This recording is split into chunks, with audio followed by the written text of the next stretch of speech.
Le 16 mai prochain, Elisabeth Borne fêtera son premier anniversaire au poste de Première ministre.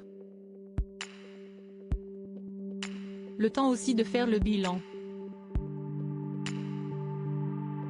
Ce fut une année intense, résume-t-elle dans les colonnes du JDD ce dimanche 14 mai.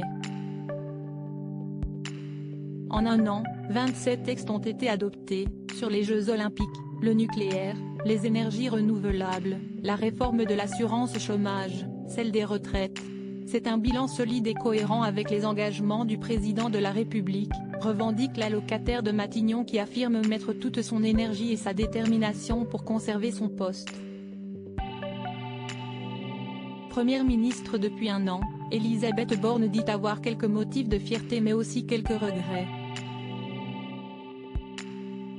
Comme elle le fait savoir auprès de nos confrères, si est sur la question sociale que les amertumes sont les plus importantes.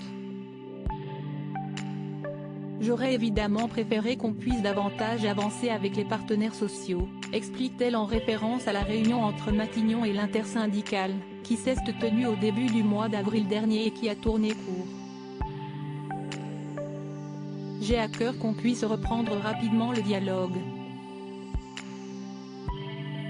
De nouvelles réunions sont d'ailleurs prévues mardi 16 et mercredi 17 mai, soit 2 semaines après l'importante mobilisation du 1er mai dernier contre la réforme des retraites.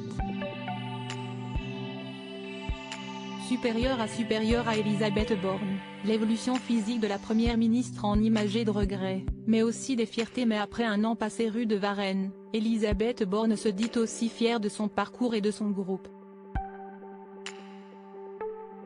Je suis fière d'animer une majorité qui a su rester unie malgré les difficultés liées à la guerre en Ukraine, les réformes et la situation politique, a-t-elle reconnu.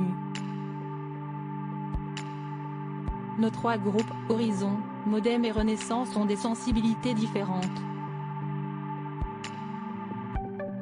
Mais quand il s'est agi de soutenir la réforme des retraites, qui était impopulaire, aucun député n'a manqué.